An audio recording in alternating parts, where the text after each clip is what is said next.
Good morning, class. Standard 8 History. Today, chapter is Medieval India.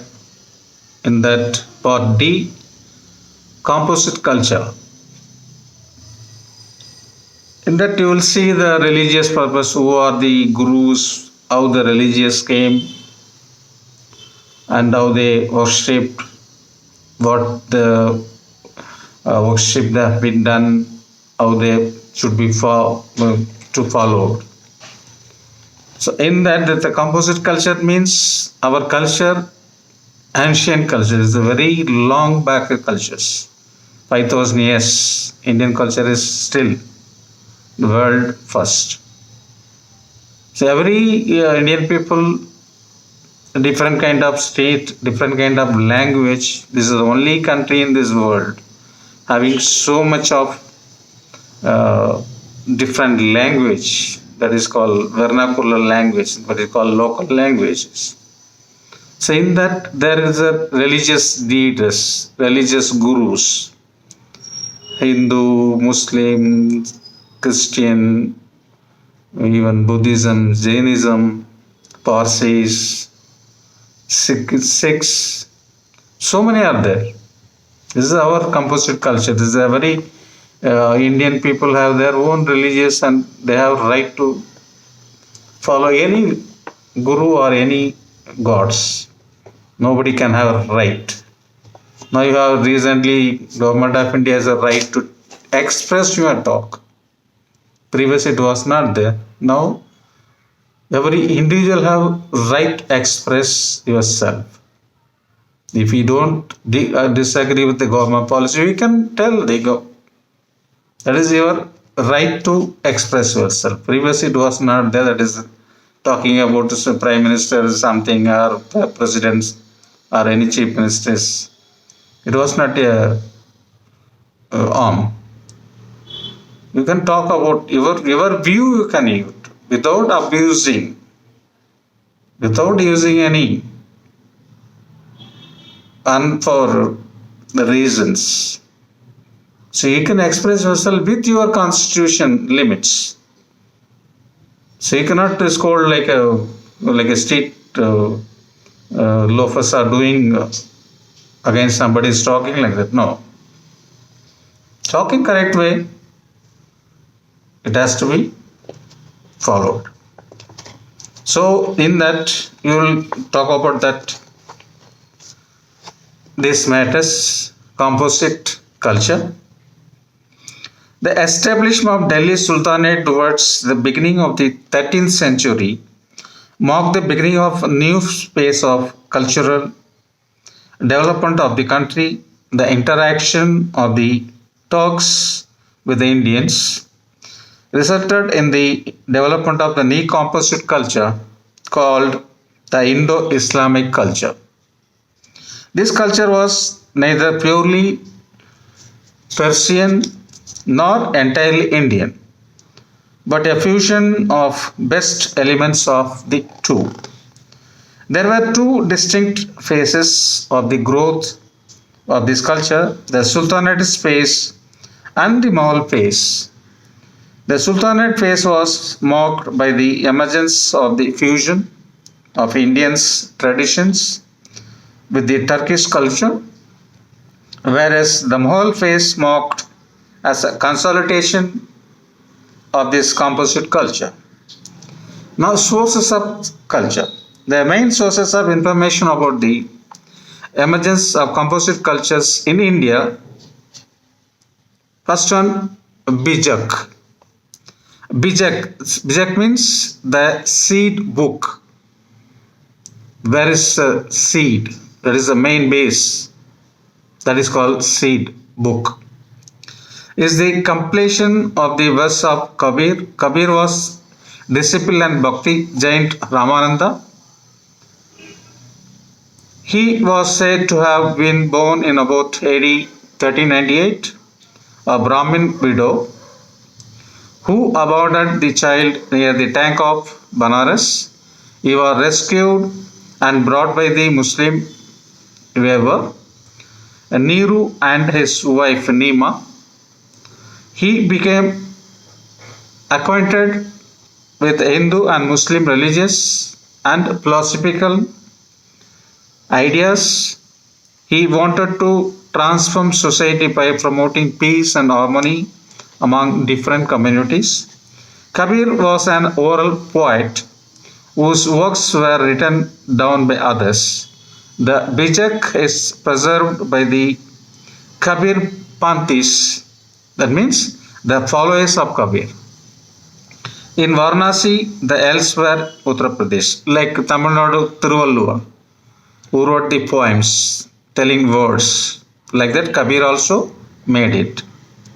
Bijak comprises three main sections called Sakti, Ramani, and Sabha. Sabda. Sabda means sound. And the fourth section containing miscellaneous folk songs forms. The Sakti is composed in the Doha or couplet form. The Ramani form is usually written in the meter called Chaupai and is usually based upon the musical raga. It is descriptive and lengthy in character. The third form is the Sabda is metrically is loosest form since it is a popular song form. It has been altered and region to region and from singer to singer. Kabir's teachings according to the Bijak, there is only one God. He may be worshipped under many names. Devotion to God and God actions are the only means of salvations. One must be free from dishonesty, insincerity, and hypocrisy to reach God. All men are equal before God. There are no caste distinctions and no supremacy of the priestly class. He denounced idol worship, empty rituals, meaningless ceremonies, and pilgrimage to holy places. Bijak presents Kabir composition in a simple style and exhorts his listeners to shed their delusions, pretensions, and orthodox views in favor of the direct experience of truth. Next, welcome to the Guru Granth Sahib. That means Sikh, the Punjab. People all wearing turban and even wearing kirpan and wearing the hand ring. Sadarji keep normally beard and turban the wearing. You've seen that. The fifth, sixth Guru Arjan Dev, compiled Guru Nanak Dev hymns, along with those of these four successors and other religious preachers like Baba Farid, Ravidas, and Kabir in the Adi Granth Sahib in the Amritsar, Punjab, Guru Gobind Singh, the 10th Guru, included the composition of the 9th Guru Tegh Bahadur, and the couplet of his own, and this scripture was called the Guru Granth Sahib. The entire Guru Granth Sahib is written in the Gurumukhi script. It is divided into two sections. One is introductory sections composed by Guru Nanak. Second one, composition of Sikh Gurus, followed by those of Jains and Maistis, collected according to the chronology of ragas or musical settings. Guru Nanak teachings. Guru Nanak preached the unity of God and the unity mankind. He advocated devotion to God in place of ritualism. He believed that there is one God. His name is eternal truth. He is the maker of all things. He emphasized the importance of devotion to God and repetition of Satnam. That means normally any Karli Satnam. That means God's name, which should combine with meditation. It is the only means by which a soul can be saved from the cycle of birth and death. Like Kabir, he believed that personal devotions to one God could lead to salvation regardless of caste, creed, or sect. He advocated middle path in the which spiritual life can be combined with the duties of householder. He exhorted people to give up hypocrisy and insincerity. Hypocrisy means they will talk about who is the he is a very high people. What is before me is high. I am the high people. Talking about own and condemning others. That's why he has explained.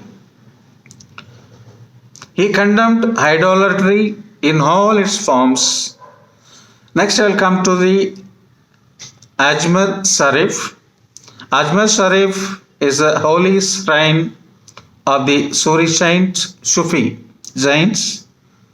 Gajwa Mohyuddin Chisti, located at Ajmer in Rajasthan.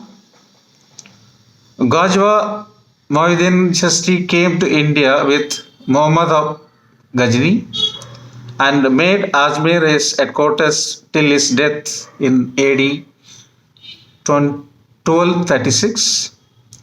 The Dargah of Gajwa Mohyuddin Chisti is one of the most reserved sites in India, not only for the Muslims but also the people of the other faiths who hold the Jains in high esteem every year. Thousands of people visit Ajmer Sharif to pay reverence at this sanctified Dargah. A yearly carnival known as Urs, that means EORS, Urs, is held for 6 days in the honor of the beloved Jain. The main attractions of this shrine is the mausoleum containing a tomb of the Jain. The Dargah has mainly other attractive buildings, tombs and courtyards, some of which are specimens of the Mughal architecture and were erected during the Mughal period. The main gate to the shrine is the Nizam Gate, followed by the Shahjahani Gate, erected by the Mughal Emperor Shah Jahan. In turn, it is followed by Buland Darwaja, upon which hoisted the Urs flag, making the beginning of the rituals associated with the Jain's death anniversary. There were 2 huge decks, that means cauldrons for cooking food, fixed into solid masonry, in which the palatable mixes of rice, sugar, ghee, butter, and dried fruits and cooked for distribution to the public. One of the decks was presided by Akbar. That means normally if you go to church, they will spray the holy water lake. If you go to Hindu temple, they will give you the prasadam, normally called prasadam. which maybe is a sweet or kara. Nowadays they're giving. Those days are same thing, sweet meat, prasadam they'll give. There were two huge decks, that's why I've told you public. The tomb is of white marble inlaid with pieces of precious stone and is daily betrived with the sandalwood paste and perfume. Over the tomb there is a silver canopy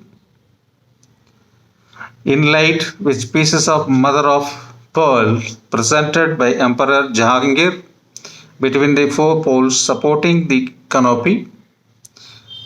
There is a silver railings which an arch towards the south. The devotee are led into this space to offer flowers and prayers over the tombs. Now I'll come to the St. Francis Church, Kochi. St. Francis Church is a Port Kochi, originally built in 1503, is the oldest European church in India. The Portuguese explorer Vasco da Gama died in Kochi in 1524 when he was on his third visit to India. His body was originally buried in this church, but after 14 years, his remains were removed to Lisbon. The gravestone of Vasco da Gama can still be seen there. If you go to Cochin, we can see. Vasco da Gama, who discovered the sea route from Europe to India, landed at Kappad near Kozhikode, that nowadays is the Calicut, in 1498. He was followed by Pedro Alvarez Cabral and Alfonso de Alfonso. They built a port at Kochi, which permissions from the Raja of Cochin. Within the port, they built a church with a wooden structure. The neighborhood is known as Port Kochi.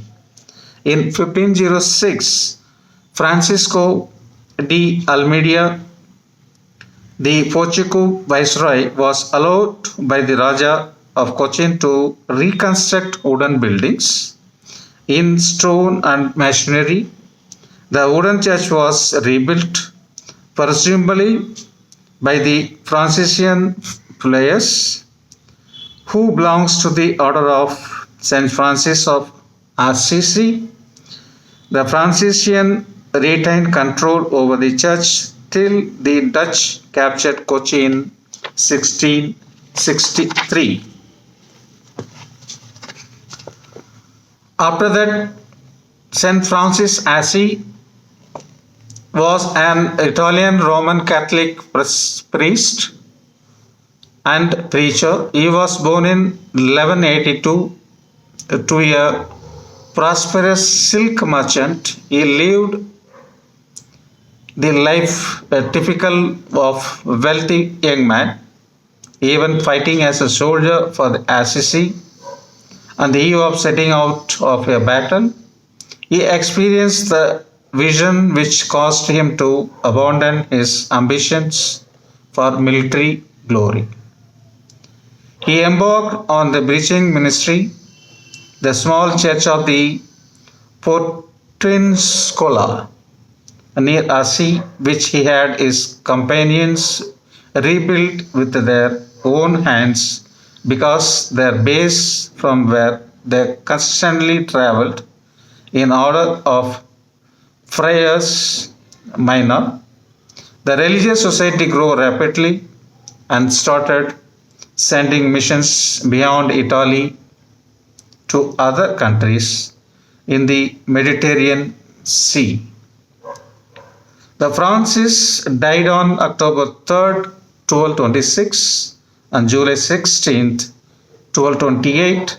He was pronounced a saint by the Pope George XI, and the next day the Pope laid the foundation stone for the Basilica of Saint Francis in Assisi. Many churches dedicated to Saint Francis Assisi were built over the India.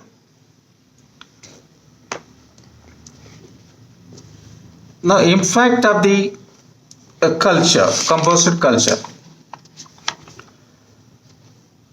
So, India Islamic culture impacted all aspects of life, culture, art, architecture, and literature.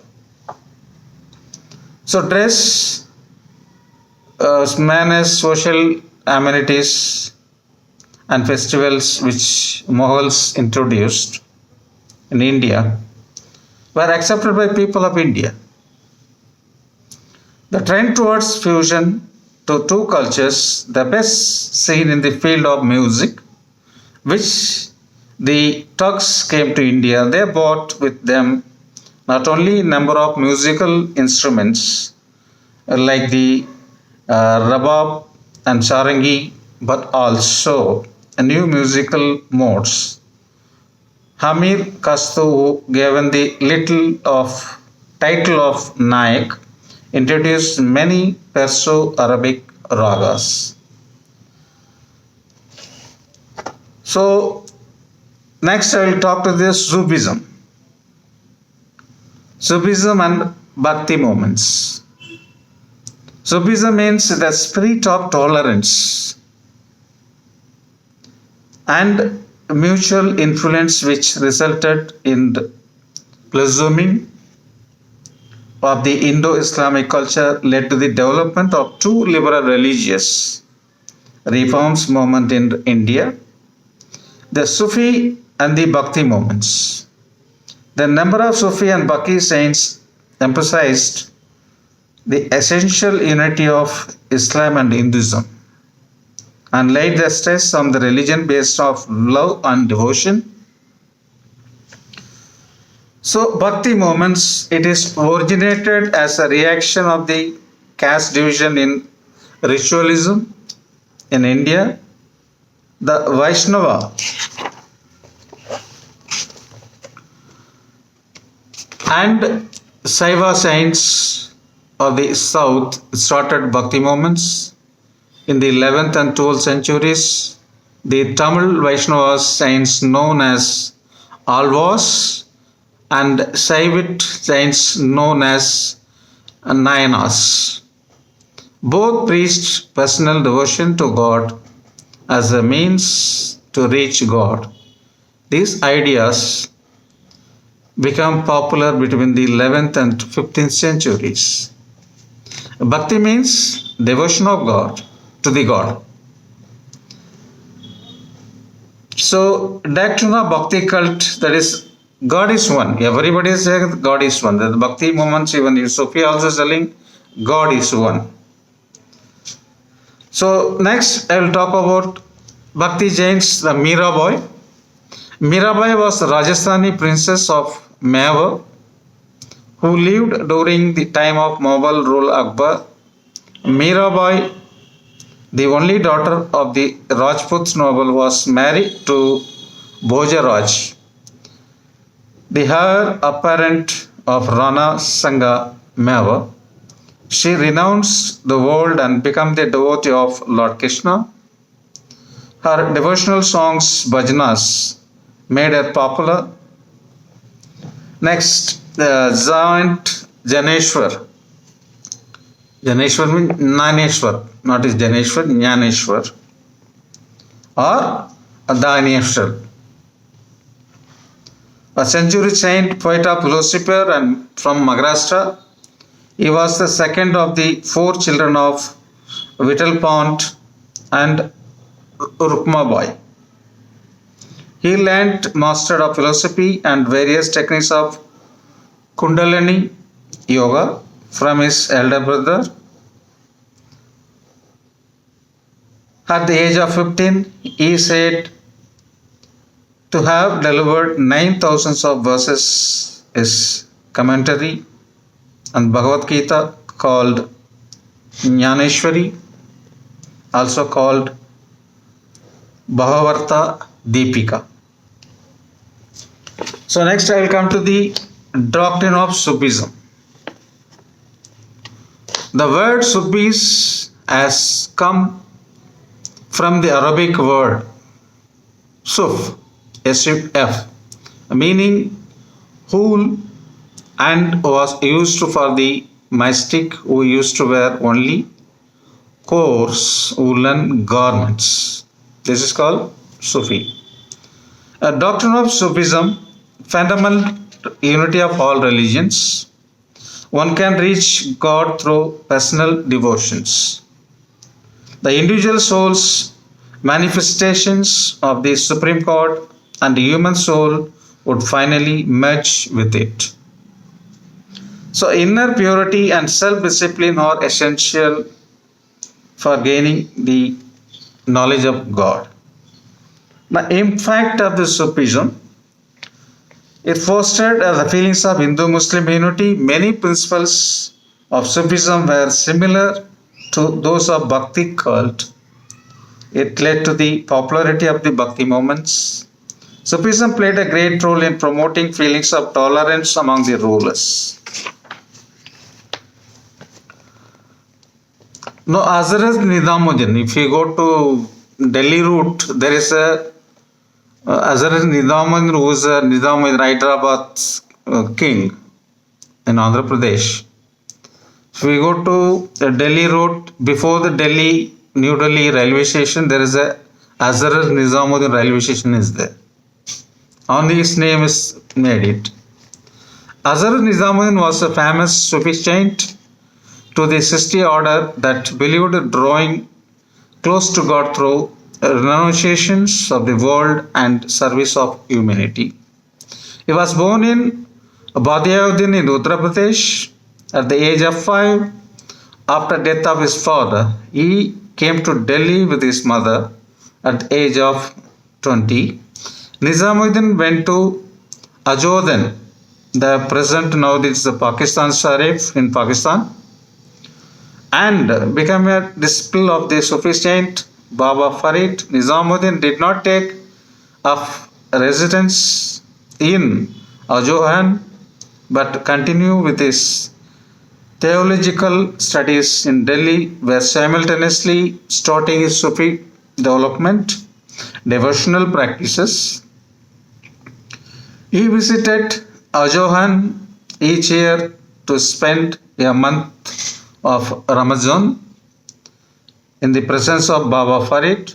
It was his third visit to Ajodhan that Baba Farid made him his successor. Shortly after that, when Nizamuddin returned to Delhi, he received a news that Baba Farid had died. He built his Concourse in Delhi, a place where people from all over walks of life were fed and imparted spiritual educations.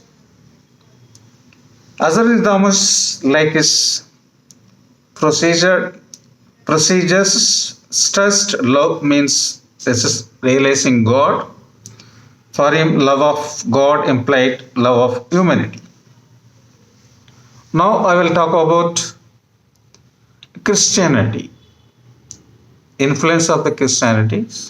So if we go to Goa, the Saint Francis Xavier, a dead body is kept still intact,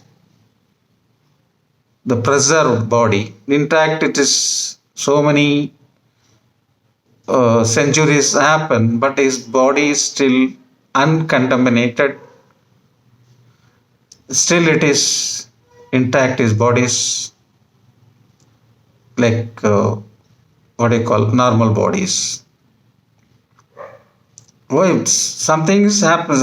God is there to preserve the body, but without anything, his body is still intact. The arrival of Vasco da Gama in Calicut in 1498 is a landmark in the history of Christianity in India. With the arrival of Portuguese in India, the visits of Roman Catholic missions to India became more organized and were initially confined to Goa, Cochin, Tuticorin, and other coastal areas, St. Francis Xavier became the first Jesuit missionary to arrive in India in 1542. He played a significant role in spreading Christianity in India. St. Francis Xavier was born on April 7, 1506, in the coast castle of Xavier in Spain. After completing his studies and working as a teacher for some time, St. Francis Xavier displayed zeal and charity in attending to sick in hospital. In 1537, he became a priest. In 1541, he started his missionary journey towards India, landed at Goa. 1542, he spent the first 5 months and preachings, attending the sick in hospital. He would go through the street, ringing little bell and inviting the people, children. He would take them to the church and explain belief related to Christianity to them. So finally, St. Xavier worked relentlessly for the 10 years in India. He preached essential of Christianity. He died on December 2, 1552, when he was on sea voyage to China. His mortal remains were brought back to Goa. The following year, it is said that when the body reached India, after a whole year, it was still fresh, and it was on the day of burial. The body of St. Francis Xavier is still enshrined in the Basilica of Bom Jesus in Goa. The body is not buried, still it is intact. If you go, we have time, you can go and visit, you can have a look. The body is intact. So this is the way the Francis Xavier spread the Christianity in India. So this is our composite culture. Good morning, class. Stay safe, stay at home.